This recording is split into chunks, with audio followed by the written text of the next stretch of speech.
Still rolling. Thank you for joining us, and welcome. Thank you. How will you go about programming your first season, your inaugural season here at UCLA? Well, obviously you have to look at the legacy and the history and the works that have gone on in the past inside of that program, right? Inside of the venues, inside of Royce Hall, and really get a sense of what has been the terrain that's been covered already and where to build from there. That gets combined with the number of projects and the artists that I'm working with worldwide and have been for some time.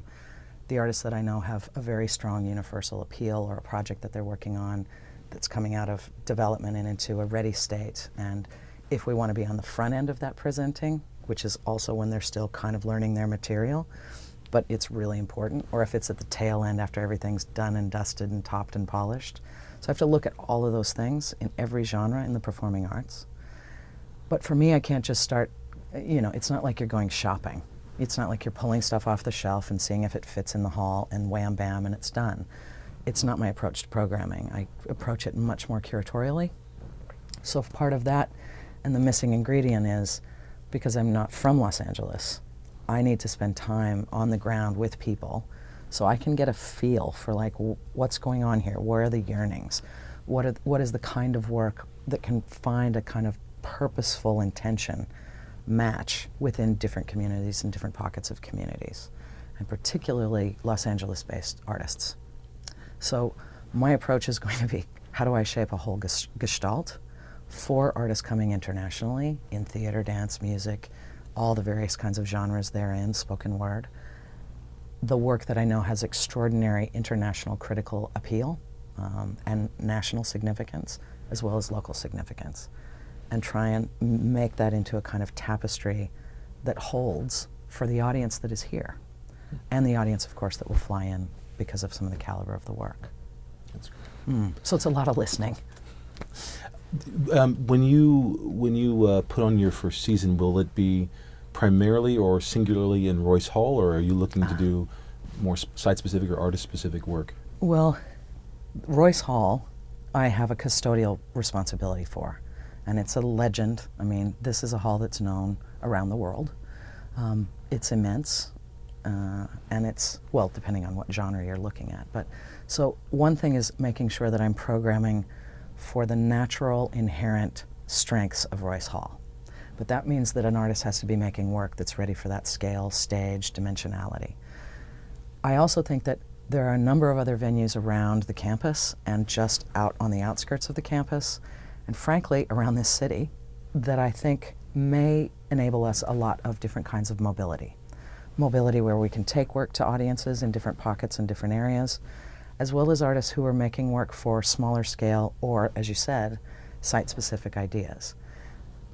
In the visual arts, for example, you would never ask an artist to expand the painting to have additional panels so it looks good on our wall.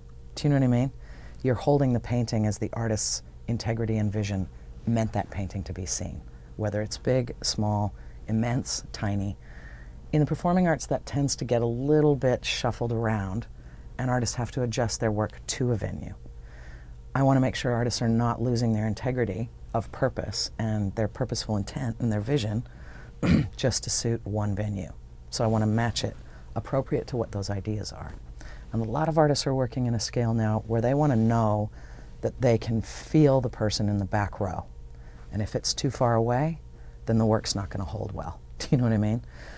Other cases, that back row, for the scale of what they're working on, it creates the intimacy. It's a live experience, so I'm going on a bit, but I want the program to have mobility, dynamic range, and uphold the integrity of what artists are making today. Wonderful. Why UCLA? What was the draw for you for UCLA? Well, there's UCLA, which is one draw, and there's UCLA Live, which is another. So I'll talk about both. In the context of UCLA Live, it is a very significant performing arts program and presenter and curator, I would say, of performing arts forms for artists internationally coming into the U.S. and in the entire ecology of America.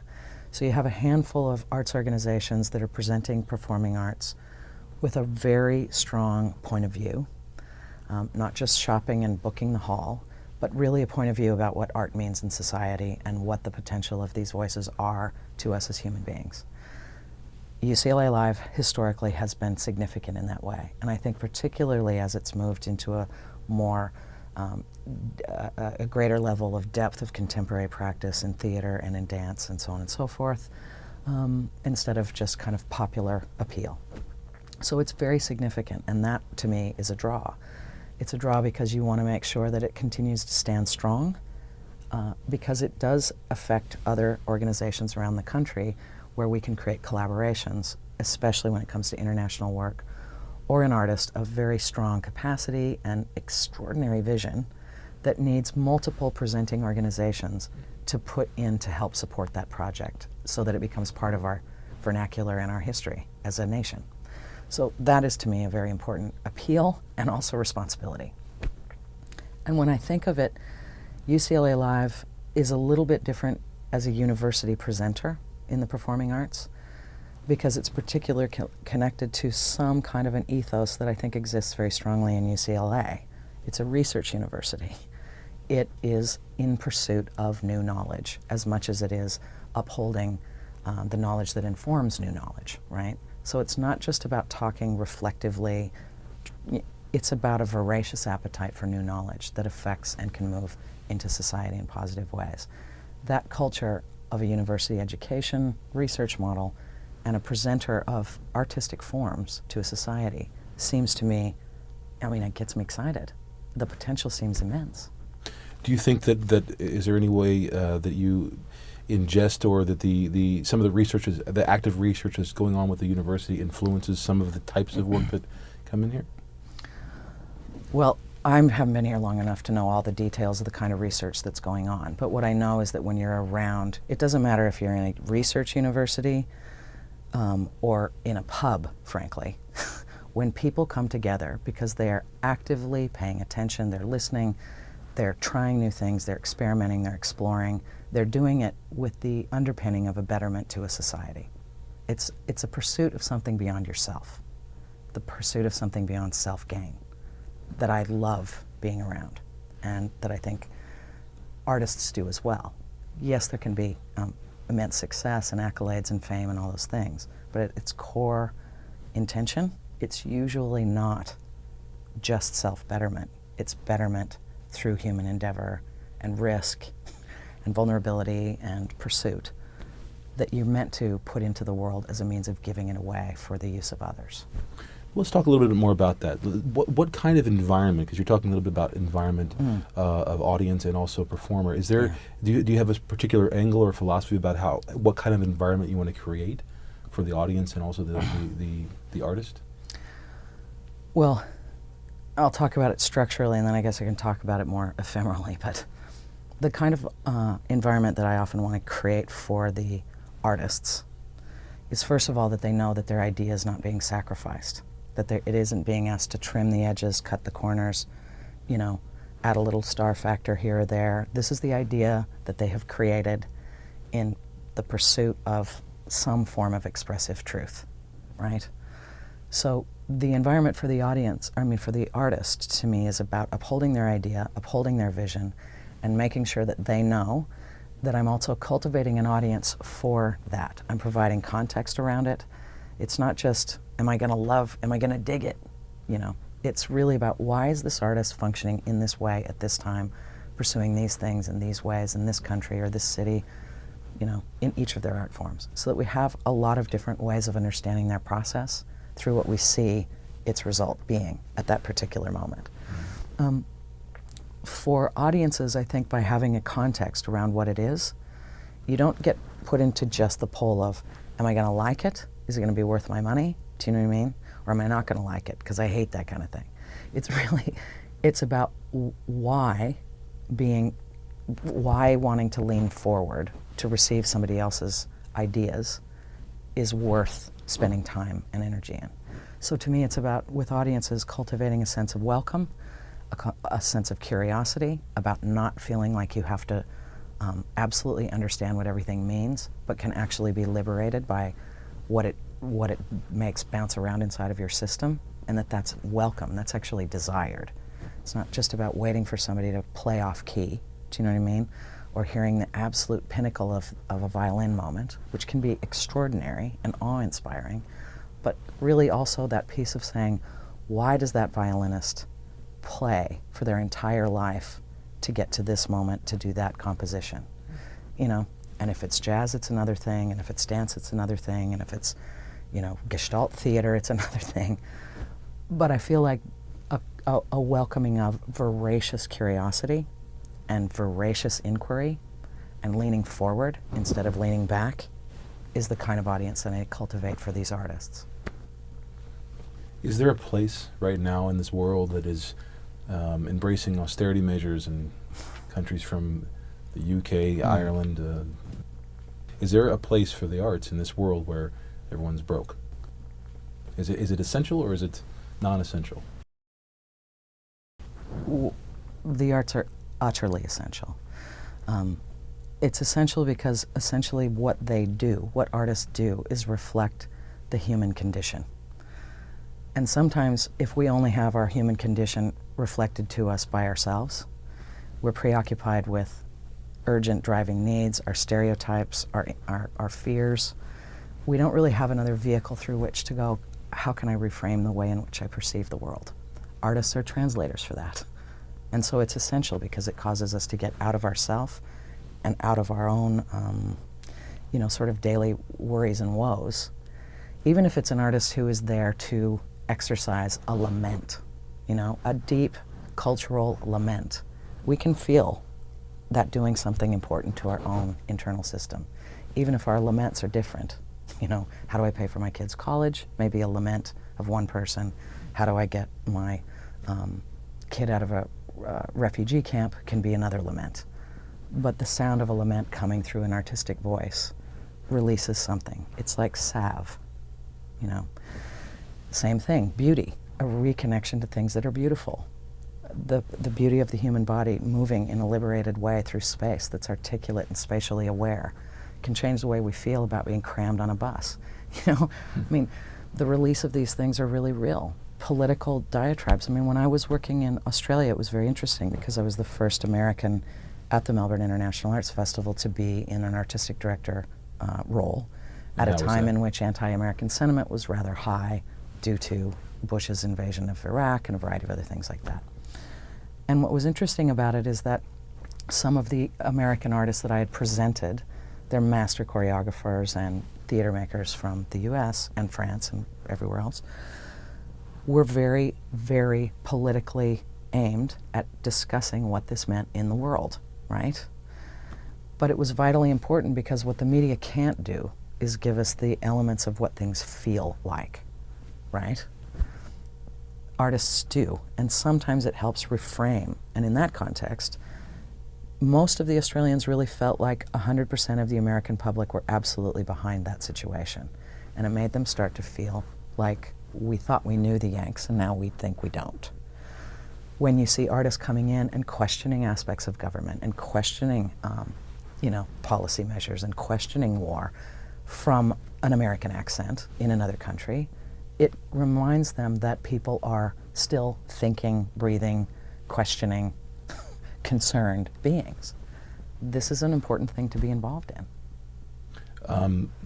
Are you approaching the programming of the 2011-2012 season, I'm sorry, 12-13, with a kind of thematic mandate or some type of vision or theme that's overriding everything else? No. I find if I put it this way, if I establish a theme for a season, then it means it's my theme. And I will therefore go looking for work that fits my thematic, you know, process.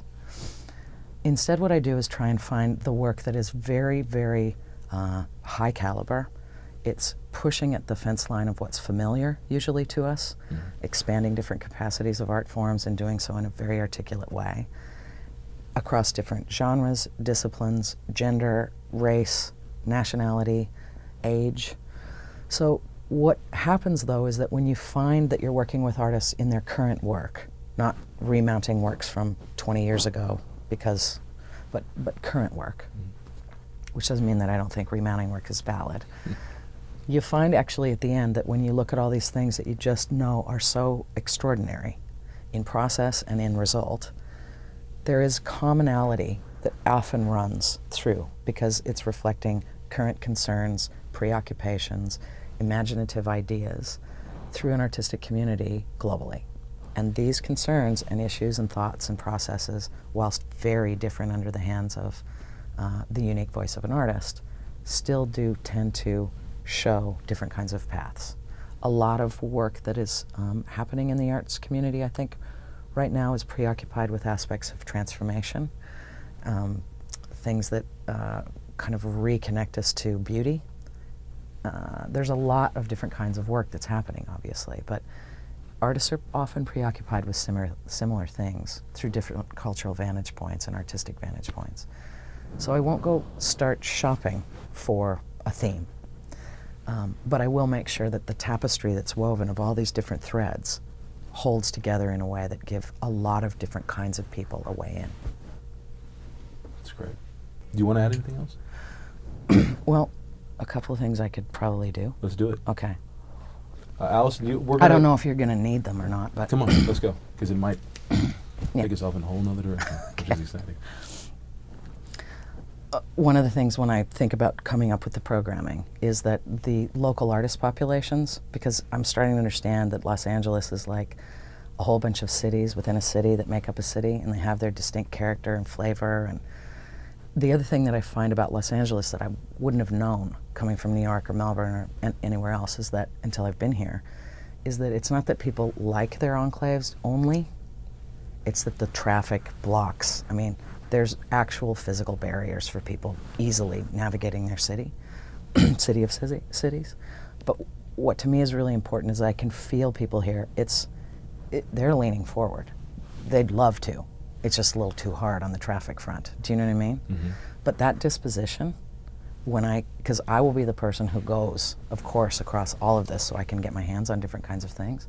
But I feel like it's going to be a program that whilst it's at UCLA Live, and whilst that's Westwood, and whilst that's West Side, and whilst that's all those things in place, that this is going to be a program that the entirety of Los Angeles can feel extremely proud of because of what it signals to New York and Europe and Asia and Africa and Mexico. And I think it's going to feel really good because I want to be able to collaborate with a lot of arts organizations across these different physical divides so that we're able to say, what are we as a cultural ecology doing to the identity of Los Angeles in the arts world broadly? I think it's going to be great. That sounds like an incredibly magnificent task. It's going to be good. It's going to be good. It's going to be huge. How do you go about doing that? How do you go about pulling all those disparate energies and people? And well, there's all of us who work, if you work collegially, there's two ways you can go about it. You can come in and go, everyone's a competitor, and I got to find my market. Do you know what I mean? Or you can go in and say, what's the ecology, and what am I adding to this mix of the ecology? And ultimately, if we work towards the greatest amount of health across an entire ecosystem, nothing loses. Everything becomes more healthy. You know, the microbes are more healthy, the plant life, the small mammals, the big ones, because it's all there. Yep. So it's really, to me, about approaching it ecologically. I've already had conversations with directors of different organizations, and I'll have many, many more, and curators, and what's going on in the visual arts, and what's going on in independent music, and what's on the underground side, and what's above ground, and high celebrity and commercial. It's about looking at this mix and then saying, how do we find ways, not all the time, it's not like we're all joined at the hip, but what are the ways that we, by working together in this ecology, can signal out something very healthy to the rest of the world? You've mentioned a couple times the idea of celebrity and not wanting to necessarily tune to it, but how do you grapple with celebrity in a town that is so identified as a celebrity town, with doing things that's a little bit more high, not highbrow, but high class than the TMZs of the world and the. Well, celebrity, I think you'll have to define celebrity to me because I don't yet feel like I'm grappling with it. Quote-unquote A-list actors, B-list actors, Paris Hiltons of the world, that kind of, just all kinds of celebrity that is not, I guess the larger beef on Los Angeles, at least from the perspective that I have, is that it's not a a really classy arts town. It's Yeah. more of a glossy plastic, Yeah. celebrity-driven town. How do you marry those two things, or how do you find a peace with those two things, or do you embrace those two things? Well, I mean, I'm certainly not going to run out and start chastising the entertainment industry or celebrity culture or anything like that. I mean, what you hope is that you can have both. I mean, the entertainment industry is not necessarily the same thing as an art and culture ecology, put it that way. But there's certainly ways that celebrity and entertainment can be part of this audience, part of this place, part of this momentum, part of this building, for sure. And I think you want that to happen. What you don't want to have happen, but thankfully our budgets are always vastly smaller, is have them go, give me a gig on your stage because I've got a great new monologue. You know what I mean? Right. But I haven't had any of that knocking at the door. I mean, so far, I mean, the very refined and extraordinary actors that I know in the city who are able to work both in theater and in film, in the film industry, or television for that matter, and also internationally, there's a lot in this generation that care a great deal about art, you know, and it's not just performing arts, obviously visual art. Many of them are collectors. They know a lot of the visual artists. They've helped their careers because they're collectors, and they go to their shows and they go to the exhibitions. Some of them have really become active, very active in theater, some of them very active in music. So some of it's patronage, some of it's pure voracious curiosity and not being as worried about their image as the purposeful intention of what they use themselves for, philanthropically, global concerns, minority issues, gay rights. I mean, you have a lot to work with that is human. It's not just lip gloss and but so I look forward to it. I don't know. I may grapple with something else, but right now, you know, people are people. We've got work to do. Each of our paths are very, very different. In certain ways, we can kind of bring things together. Hopefully, this is one. My last question would be, and no matter how long you're here for, if it's a year, if it's for the rest of your career, do you have an overriding principle or goal that you're striving for? Is it to make this UCLA Live and UCLA the premier arts, you know, purveyor in the world? Is it what is it? Is there something? Well, I guess I'm less of an institution builder, I would say, than I am a connector, and it's a connector between the extraordinary value of the human imagination as manifest through art, beyond its ability to generate commodity, that gives us something back that we don't always know we were losing. And I work for that. That's what I do. You know what I mean? It's kind of, so if that happens and people feel connected to the artistic population and the artistic culture of the time and the role that artists play, from a poet to a violinist, to a slack guitar player, to a hip-hop artist, to a dancer, to a symphony, to, you know, an experimental theater group, the entire purposeful intention of what they're working for gives us something that we can take away and feel refreshed in our daily life and feel a sense of, you know, being awake in the world when the rest of much else pushes you to feel a little shut off. If it can make us feel awake in the world, then that's a gift. There was a project I was working on in Australia with Aboriginal artists. It was called Napaji Napaji. And this was a project that when I first got there, everyone was like, it's impossible. You're never going to be able to, And I was like, since it's impossible, it's probably never been done. And as a result, it's probably worth pursuing. That's great. But it was, you know, but it was a project in which you had to learn vocabulary from the Pitjantjatjara language, which at the time only about 400 and some people even spoke anymore, a dying language, an important language. One of the things that they say in this language, which in English translation would be, you know, please welcome, please sit down. If you actually translate their language to what they're asking you to do, they're saying, be welcome to bring your whole self to this place. Wow.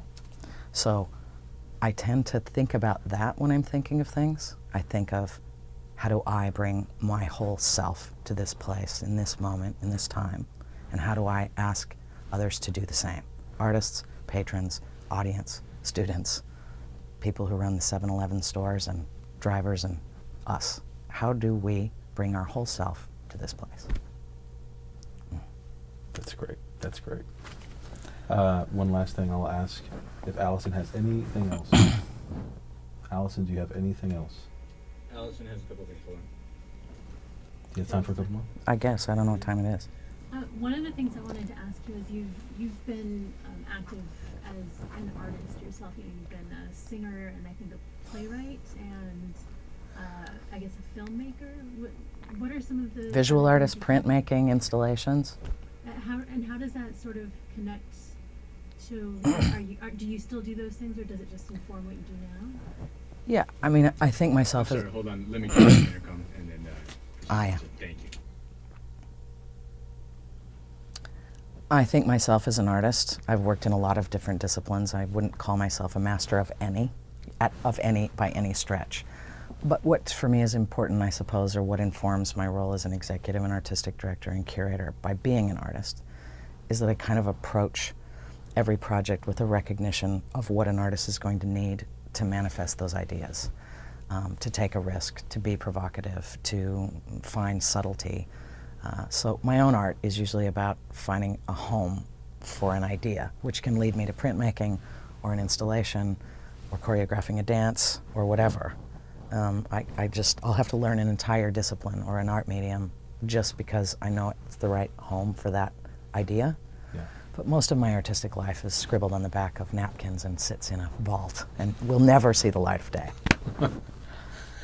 Did you at some point have a realization that that's the kind of artist you were, or was there ever any conflict that you were moving from one artistic discipline to the other, or when was the point that you really realized that was the kind of artist you were? When I was a child.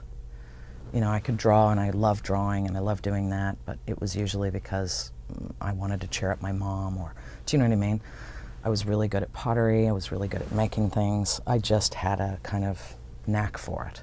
But what happened very early was that I was uninterested in things that were necessarily functional.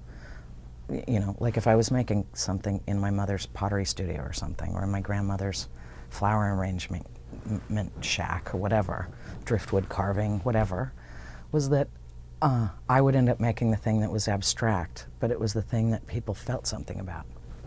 See what I mean? Is that something that in this brief conversation we've had, it seems like that is the thread. Is that in everything you're doing, you're approaching trying to make people feel something in from all different avenues.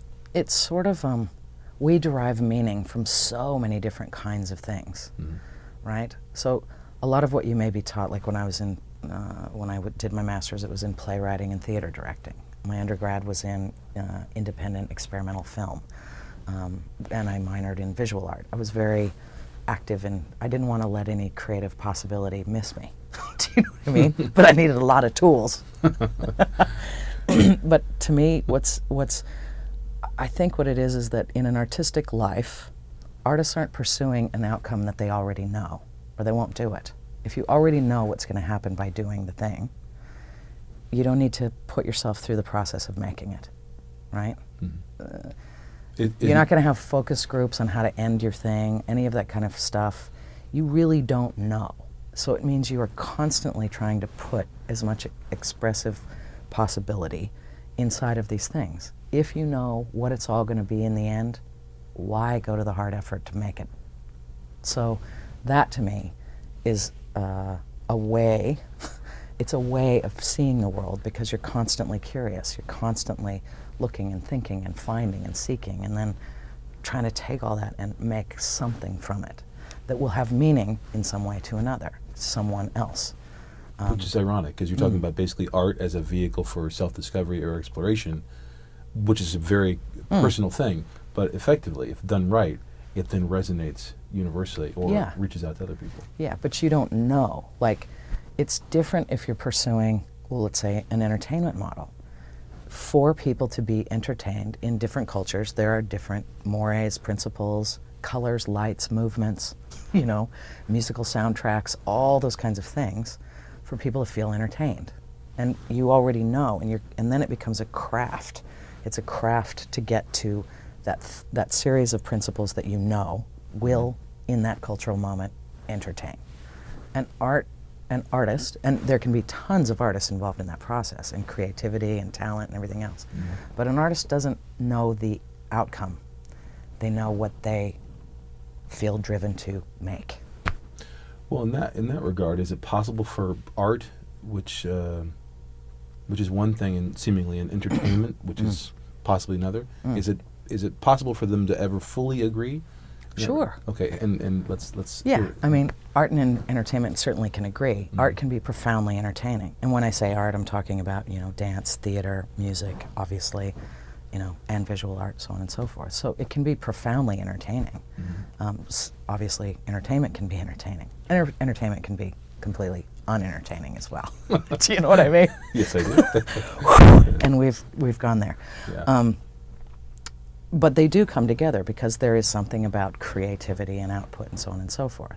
Where it starts to diverge in our culture is much more around, a sense of ceremony can be a divergent point, or its purpose, economic, commercial outputs instead of philanthropic investment into culture, things like that. I mean, they have different lives, but they don't fall too far from the.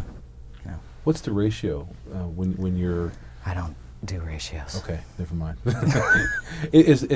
When you're bringing someone into Royce or into any space here or in Melbourne or anywhere else, are you thinking primarily about how that's going to be an entertainment endeavor for the audience, or how it will be a personal or a more of an insular creative exploration for the artist, or is it both? And all the above. Okay. All of the above. The other thing, the thing that I in any of this, there's not a one size fits all, and in fact, the more we, who are kind of gatekeepers of programming, think that there will be, the more you start to see things looking a lot the same. And yet, part of the strength and the courage and the fulfilling of a promise in the arts is that there isn't just sameness. As soon as something becomes popular and successful in an art world, you'll watch the next generation of artists utterly rebel against it. Those are questions that have been answered. They may be abstract, but they're answered. Same in architecture. A certain kind of style, you'll watch, a whole other movement comes up. Instead of following and building on the principle of that success, there's often a kind of, there's the school that follows it, there's also the school that reacts against it, and it opens new territory to explore. So the arts community is always moving in a kind of voracious seeking. Not to be too symmetrical with the institution that we find ourselves in right now, but would you say that art is an emotional science in that way, an exploration, looking for new knowledge through emotional transfer mechanisms or means? Well, it depends on the artist. I think most artists, there are experiences that we can have that obviously create a strong emotional set of, connectors going off in us. Certainly also intellectual ones, right? You can pursue different parts of intellectual. You can create emotions just by being, you can trigger your own emotions yourself if you want. But there's something that's both intellectual often and emotional that comes through an aesthetic experience that you can only have because an artist put something in front of you. You can only have that because of what they've done. That's an aesthetic experience. And it's intellectual, emotional, and something else. And I think that artists work to give us aesthetic experiences that we can walk away and have it be emotional or intellectual or dismissed or awe-inspiring. Do you know what I mean? Mm-hmm. But it's still giving us something that without the artist's hand, we wouldn't have had. We find ourselves on the precipice of a vast chasm of questioning that I have for you now that we probably should have offline.